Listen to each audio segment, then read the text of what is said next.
Welcome to Doctrine and Devotion, a podcast that explores Christian faith and practice from a Reformed Baptist perspective. My name is Joe Thorne. I'm the lead pastor of Redeemer Fellowship in St. Charles, Illinois. And I'm Jimmy Fowler, elder candidate at Redeemer Fellowship. Now, Jimmy, you're feeling good. Yeah, we're in our happy place. Which is? La Vida. We're at the cigar shop. We're smoking cigars. We're drinking some bourbon. We got Paul Maxwell in the house. Yep, and we've got some really good cigars. Mm-hmm. Now, you're comfortable. You're smoking the Maduro. Okay, people always want to know. We're both doing My Father. All right, so I'm smoking. We had an event. There was a My Father event on de Friday. las Antillas Maduro, which is really good. Now you're smoking a big boy. The Le Bijou. The Le Bijou. Le Bijou. So 1922. I'm glad you're comfortable because I'm going to spring this on you. I know you're already a little apprehensive. I am apprehensive because I actually don't know what we're talking about. I told Jimmy I want to spring it on you, and we'll just talk about it. So it's a Thursday episode. Nobody cares. But if I sound dumber than usual, guys, it's because I didn't have any idea ahead of time. Well, I'm not prepping either. I thought like there's been a lot of talk about this later. You're the human prep machine, though. No, I'm not. All right, so here we go. You know everything. We're recording. Listen, we'll throw a topic out there, and Joe will be like, "Oh, hold on," and he'll look at his bookshelf. You're like, He'll grab a book. He'll go to a certain chapter and be like, "I'm ready." Okay, well, we don't have any books here. No books. And here. the only preparation I have is preparation H. Okay, so now let's get on with this. I felt like you were going to go in that direction. Yeah, you knew I was. I'm trying to talk over my joke. I wasn't going to let you. I was going to bring it back. Okay, so go. Pass me the lighter. The Billy Graham rule. The Billy Graham rule? Do you know what the Billy Graham rule is? No. What's the Billy Graham rule? Okay, this is going to be good because it's gotten a lot of play recently. The Billy Graham rule is a principle that he lived by throughout his ministry. Mm-hmm. His rule was, I am not going to be alone with a woman other than my wife. Okay.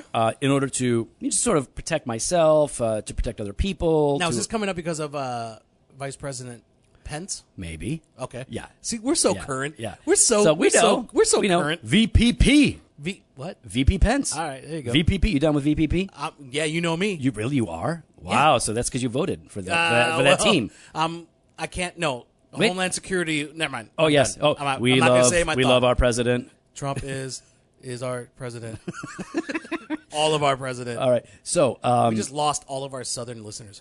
Did they all vote for Trump?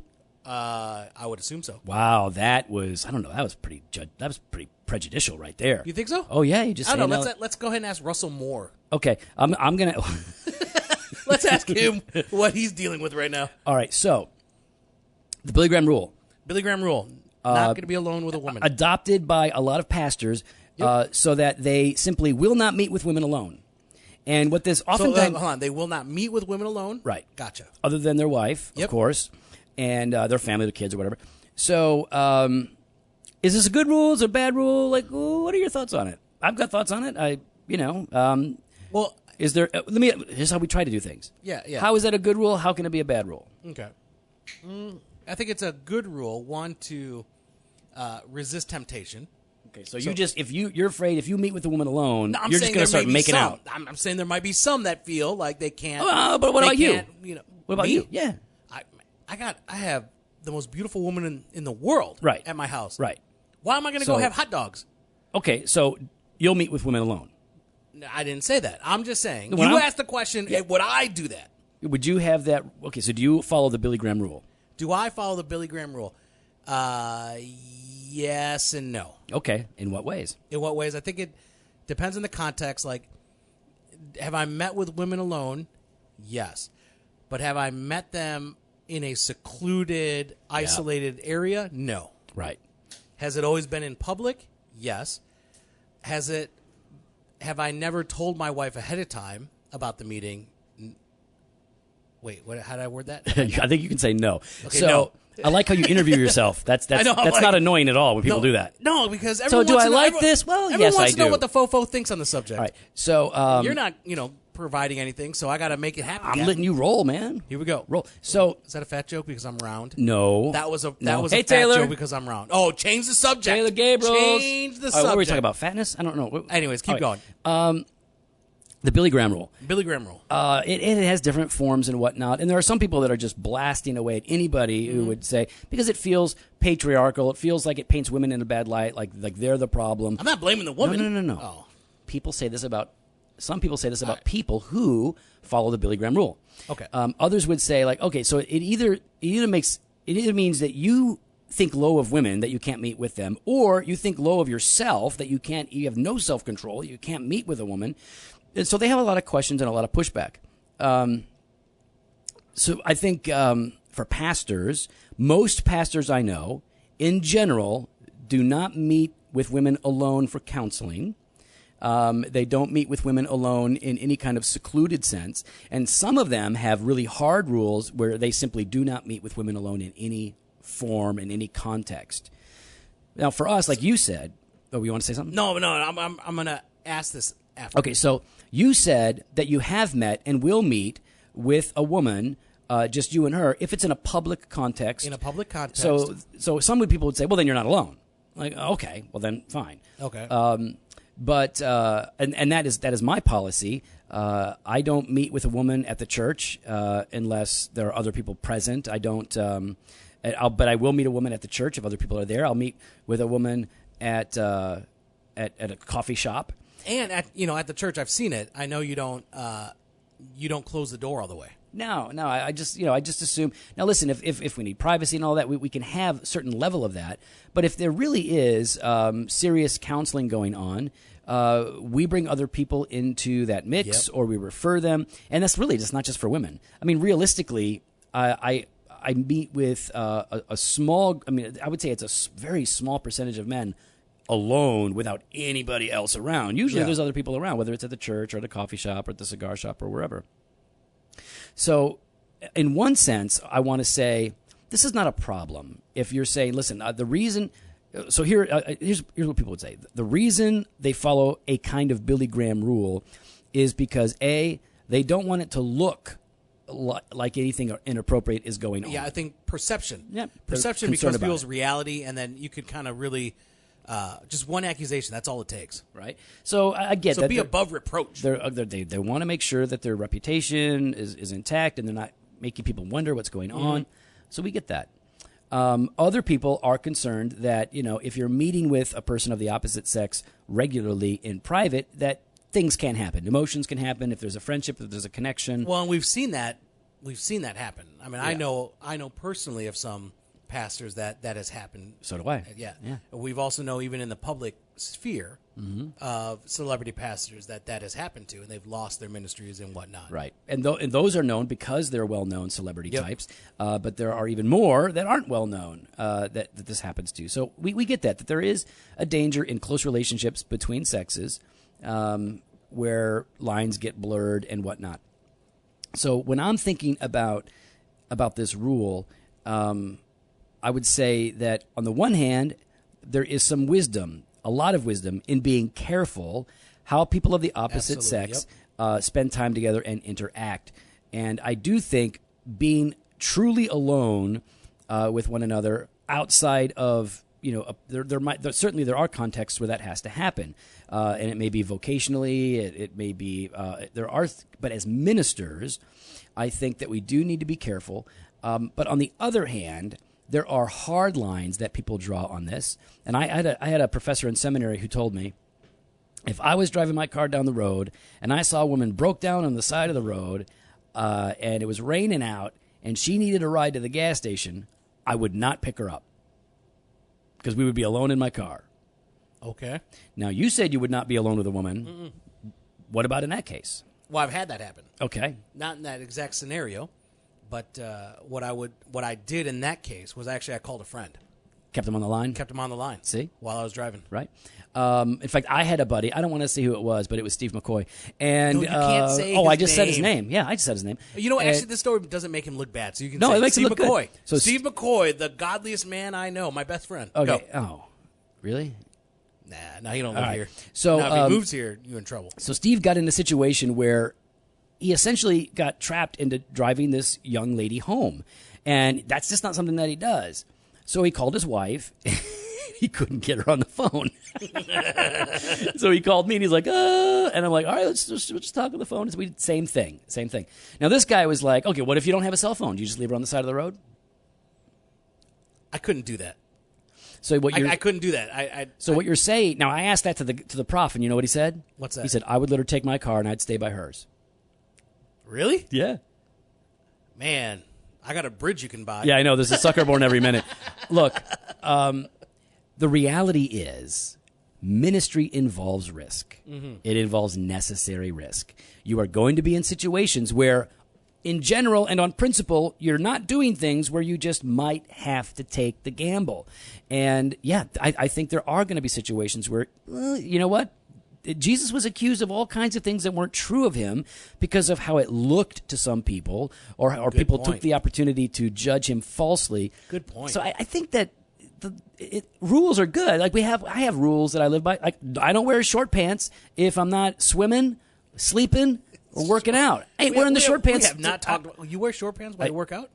Oh, yeah, of course. Well, no, actually, I've been wearing running pants, but I thought so. I'm like, I haven't seen you in short pants. I'll wear the short pants, but I don't wear the short. I've ever seen you in short pants. No, of course not. Unless we're working out together or mowing the lawn. You know what? I think I saw a picture one day when you guys were at the beach. Yep. I wear my short pants on the beach. With your camouflage Grown hat. men wearing short pants out in public is weird. You think so? What's wrong with pants? Or sorry, what's wrong with shorts? Short pants for little boys, fine. Short pants for grown men, well, I don't get it. Wearing the cargo pants. We digress. Keep going. So what was I saying? I don't remember. Pants. Rules. Yeah, rules are good. Rules are good. Rules are fine. But sometimes you're going to break them. Like when I'm on vacation and just like, will you please wear these shorts when we go out today? We're in Tennessee. It'll be Nashville. It'll be fun. I'll be like, all right, baby. So wait, that's what's fun for you guys?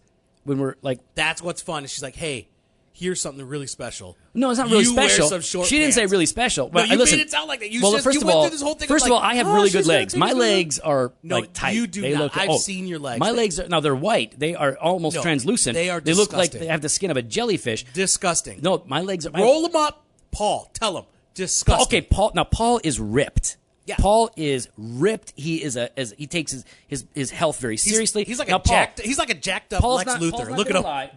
Paul's not going to lie. Now, Paul, when you look at my calves right here, would you say that they are now not the color? Of course, they look like the skin of a jellyfish or a vampire. But all right, check it out. Look at this. But now I'm uncomfortable with this situation right now. All right, so how are they looking?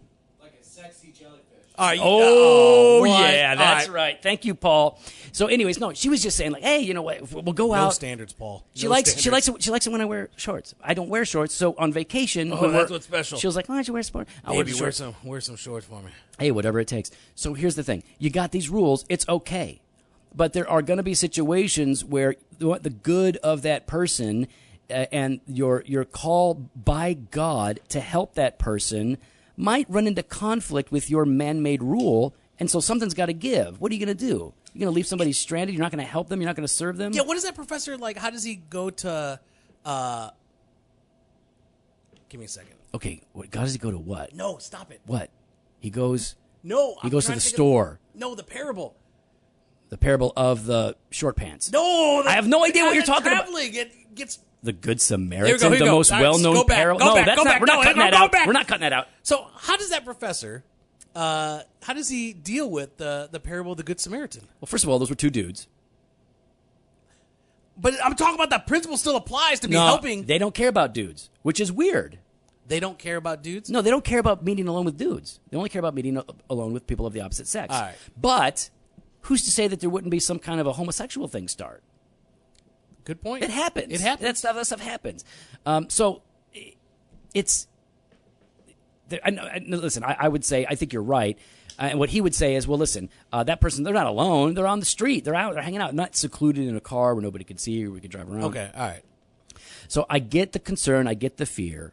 And we're going to do an episode on why pastors have affairs. We're going to do an episode on that. Are we really? I just decided. You just decided. Yeah. Permission granted. I granted. I told you. Permission granted. Permission granted to have a thought. Order. I gave you it was a an thought. executive order. Your thought is, yes, you can go Hey, and have Jason. that. What's up, homie? Hey, Jason. Jason's in the house. So, all right. All right, we'll do an episode on that. All right. So I think your rules are fine, your guidelines. Everybody's going to have principles. And you know what? And that's your prerogative. We all have principles by which we operate. When you enforce them on other people, if they're not biblical, that's dangerous. We need to push back against that, guard against people falsely binding another's conscience. But we also have to be, I think, wise enough to know the difference between this would be an act of obedience to God if I do this, though it may run into conflict with a principle that I've tried to live by. Now, when you're like a wealthy celebrity Christian and you have limo drivers and all this kind of stuff, maybe you can... Are there actual celebrity Christians that have limo drivers? Of course. No, don't say of course. Of course. Why? Of course. You're telling me... Jimmy, you have limo drivers. Yeah, but I ain't no celebrity Christian. And there are celebrity Christians that make a lot more money than you? Yeah, so you're telling me Pope Piper gets driven around? No, of course not. He's not. He's not. Not every celebrity Christian. Okay, so James McDonald. I wouldn't know. I don't know if he has a limo driver, but I'm sure he's been in a limo, just like you've been in a limo. A lot. Like every time you have to go anywhere more than 10 miles, you get the limo. I'm not at more you than get like 10 the stretch miles. limo. You get the stretch limo if you have to go to like you want to go to Whole Foods. It's not close by. You'll take the limo. That's not true. Is that's that not true. I made that. No, up. you made that up. You take the limo when you go to the airport. Yeah, because it's cheaper. Or the Cubs game. That's cheaper. It's not cheaper. Yes, it is. No, it's not. Yes, it is. I got free parking for you at a Cubs game anytime you want. Yeah, there's other reasons that I'm. Oh, okay. All right. Yeah. Okay. I get it. So in the end, it's still cheaper. It's not that cheaper. Cheaper? That costs more on the limo. Huh? Okay. No, nobody knows. yeah, Nobody's know what we're doing. Yeah, Billy Graham rule. I don't know. I don't think it's anything to freak out about. No. But at the same time, I do think some pastors live by a rule that they've invented rather than the commands of Scripture, and sometimes they can get in conflict with one another. So then when is it inappropriate then? Because you said, here's some good reasons, or you know what I mean, like some exceptions. But when does it become inappropriate? You kind of alluded to it. Like you're saying it's good when being obedient. Clearly, it is not sin to meet with a person of the opposite sex. No, it's not a sin, but I'm talking about for the individual themselves. I would say it's inappropriate, or it becomes inappropriate when you desire to be alone. And I think now we're maybe going into the subject you wanted to talk about later. Yeah, but well, I mean, certainly that's when you've got to check your heart. You've got to end relationships sometimes because they're not healthy. And that can be between two dudes. A friend of yours might lead you down the wrong path, or you might lead a person down the wrong path, and you know that it's just bad chemistry, so you've got to end that thing. And that's true with people of the opposite sex as well. If there is if there are feelings of attraction, I mean, goodness, I've heard of a number of pastors, even locally, that have had, quote, emotional affairs, end quote, with women. So apparently, some have accused us of having an emotional affair with each other. Yes, not with other women though. No, with each other. Yeah, no, yeah. In fact, somebody recently said on a podcast that he wishes. Now, he didn't say he wishes. He said he's not as close to his wife as you and I are to each other. Hey, man, that's Paul? more telling about you and. Yeah, that's more telling about you and. Yeah, we're doing it right. You got to step up your game. I'm closer to my wife than I am to Jimmy. What? By a little bit. I'm closer to by a little bit. Yeah, you were going to make a joke. I was going to make a joke and decide it was inappropriate. Yeah, see? That's good. Restrain yourself. Restrain. Now, Paul knew the joke I was going to make. Here's you have to know. You have to govern yourself, and you have to have people around you that know. So my calendar is filled up. Everybody knows the meetings that I'm having that are scheduled. And here's the thing. Everyone knows Joe's meetings. Joe shares his calendar with certain members of the staff, as well as with your wife. Oh yeah, my wife sees my calendar. She knows who I'm meeting with at all times. Yep. And I had to meet with Krista McDunn. She helps us out with the podcast here. She's the one that ran point on the conference. And Krista and Kevin and their son Ian. Big Dun. They are awesome believers. I love them. And so, so I would meet Krista at the coffee shop or whatever. Of course. And there's nothing weird there. But I definitely wouldn't just go and hang out at her house when nobody's there. I just wouldn't do that. I wouldn't do that with any woman. It doesn't matter how good of a friend we are. Not because I didn't think anything would happen. I just think it might not just on one level it might look bad. I think on another level it is a potentially bad habit to have, because while you think like everything's on the up and up and everything's good, there are contexts in which those kinds of meetings and relationships do lead on to other problems, and that's what we're going to talk about in another episode. So, Billy Graham rule. Can we not call it the Billy Graham rule? I would just call it wisdom. Well, no, because I don't think it's there. I think there's wisdom there. It depends on how you define the Billy Graham rule, though. Yes. Yeah. So there is wisdom in protecting our interactions with people of the opposite sex. That's right. But we should not be afraid of the opposite sex. Yeah, and here's the other part then. As a minister, how are you going to shepherd the whole body? Right. Right? Like how then are you going to care for the whole body? if only you're gonna, I mean, I think predominantly we do focus on men. We focus on leadership development. As complementarians, especially, that's the case. Yeah. But there's still that sense of we need to protect and we need to nurture and we need to care for the spiritual development of women. Right. Of the church. Think about it. Complementarians, and we're going to do an episode on complementarianism. I've been wanting this episode. How long have I wanted this episode? Okay, so we both want it. I know, but how long have I now, wanted? you've been raging. Now, and probably it's best that we waited because when Yeah, that you episode cooled off. drops, I don't know if I'm cooled off. You've cooled off. I've cooled off. You're ready to punch some babies. I was ready to punch some I don't know. Complementarians. Some really... Caps lock complementarians. Yeah, caps lock. They're probably seminary professors now. I don't know. Complementarians. Complementarian. All right. What were we talking about? When does it become inappropriate? No. We were going somewhere. I don't even remember. We were talking about complementarianism. We got to that. Oh, yeah. So among complementarians... This is what happens when we just throw out a topic. Why not? So we're not going to have women pastors. Mm-hmm. No women pastors. Mm-hmm. So we have pastors. Yeah, but we got to care for the women. Okay, but we can't meet with them alone. Nope. And we're so afraid to meet with them for whatever reason that we wind up neglecting them. That's right. That happens. Yeah. And so we said, we'll just get some ladies to do other things. There's got to be a way. Women in the church need to have access to their pastors. Absolutely. Just as much as men need to have access to their pastors. And so you've got to find a way to do this that is honoring to God, honoring to men and women. Appropriate, appropriately protective. Yep. But not locked down, fundamentalistic, fearful protective. That's right. That is not healthy. So I get nervous when people start to operate along principles as if they are the law of God. That I don't think is wise. I agree. Absolutely. So, Jimmy. Yep.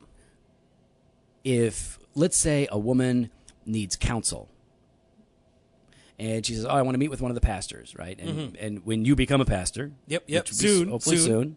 He's working on his paper. She might meet with you in the church or whatever. When her needs are becoming more specifically hardwired into feminine issues that you might not have insight to, what do you do? Well, first I'd bring it before the elders, and I'd let the elders know. Say, hey, I've been meeting with a woman. I've been meeting with a member of the church, and there's some issues going on. I'm not equipped for this. Right. Is there another woman in the church that can meet with us and be a part of this process, or I'll just hand off? Or take it over. Take it over. Now, yeah. Does that ever happen with other men that you might be counseling? Oh yeah, absolutely. Right. There's been times when there's some church discipline or some men. There's some issues that I'm not equipped to handle, and so I will encourage them to seek counseling. Or see another pastor. Another pastor in the church or another person in the church that does have experience in that area. So it's not like we're saying, this is something that we do with women. We're just going to, I can't meet with women because they have problems. There are just certain parameters around which we try to operate. And, when there are needs that go beyond our abilities and our skills, then we need to bring other people in. That's right. And so definitely this is why, Titus gives us this model of having older, godly women that are discipling other women. And we seek to encourage that in our church. We want that to happen. But as pastors, we are responsible for the whole flock, not just the dudes. Yep. Responsible for men and women for their spiritual good. And so, we have, big picture here at our church is pastors don't meet in seclusion with women. That's how we would put it. Pastors do not meet in seclusion with women. In seclusion, yep. In isolation. So, we'll meet wherever. I've had to do interviews, like membership interviews back in the day, and some people can only meet at the church when there's nobody there. And I said, we have to meet. Well, let's meet at a coffee shop. Nobody's at the church. I think it'd be better if we meet there. And nobody's offended by that. And no one's like, whoa, what is wrong with you? Yeah. Now, what if, you're in a situation, though, where it's a crisis, it's a woman, and they need you. And I know what everybody's going to say. Well, I grab another guy, I grab a girl, we go in as a team. Okay, agreed. But what if there is no one else? You have to risk it. I would say you'd have to risk it. But I think I would still, even if another person could come with me, I would still text one of the other pastors. Sure, you can give a heads up. You can do all this stuff. But the reason why I'm doing that is because afterwards I would give a report. Right. Well, let's say your phone doesn't work. Like we're talking in hypotheticals, and you're like, well, what would I would do I know this. you're talking like worst case scenario. I'm Yeah. saying worst case scenario, I'd still go, but I'm still going to see the other person afterwards. Yeah. I'm still going to see the other person afterwards and give a report Right. onto how the meeting. And this is really, really important, and this is why I think there is a bit more freedom for us in who we meet with and how we do it, because nothing is ever done in secret. Nothing that we do is done in isolation. No, we believe in confidentiality, but not Right. secrecy. Right, and we're very transparent with one another. So who we're meeting with, what we're doing, all the elders know all that stuff. Plus, Jimmy can track my iPhone wherever I'm going. So Oh, yeah, I know what Joe's at you all always know. times. What is that thing you have? No, it's just that you shared it with me. I don't know what it is, though. You shared your You told location. me to do it. I don't know what it was. I didn't tell you to do it. Yeah, you did. No, you wanted No, to do it. no. You're like, hey, guys, let's all know where No. each other's I don't at even in know how to- case- I don't in even- case we want Diet Coke. No, I don't. That was definitely not me. That was you guys. So they can see where I'm at all times. All right, It's first weird. of all, it's technically a company phone, and so we've got a lot of, you got a lot. So you can see what I'm looking at. we know what you're looking at. Yeah, we know. A lot of Glock. We see screenshots. You've seen a lot of Glock, a lot of handguns, a lot of Smith & Wesson M&P Shield or Glock 26, Glock 43, concealed carry kind of stuff. That's what you've been seeing a lot of lately. Yeah, we're going to have a meeting about that next Oh, week. is there a problem? No, not a problem. We just want to make sure you get the right one. Okay, You've good. been I was gonna You've say. been looking at pink ones. No, I have not. We want you to get the stainless steel one. Stainless steel. No. Well, first of all, they're. I don't know. Oh my I don't know. gosh. I'm just Jimmy throwing knows num- nothing I'm about throwing guns. num- Okay. I'm throwing things out there. Yeah, that's good. All right. So all this stuff about the Billy Graham rule, it's cool. Like I think it's good to talk about. I don't think we need to be overly rigid, but we should be careful. Paul calls us to live a careful life as Christians because the days are evil. And guess what? You've got evil in you. Bad things can happen. We're going to do an episode on why pastors have affairs, how it And comes about. complementarianism, but we need yeah. Jen for that. Jen's coming Have on. you talked to Jen about it Oh yet? yeah, she's dying to get on All and right, do it. good. Because Yep. she'll be on my side. Oh man, she was just reading this book. What was she reading? Something about feminism. Which one was it though? I don't know. What do you Well, there are bad ones and good ones. She was reading the good ones. She was reading the Well, no, she reads bad ones too because you got to read that stuff. The Accidental Feminist, I think, is a good one. That's what she was just reading. I'm supposed to read it after she's done.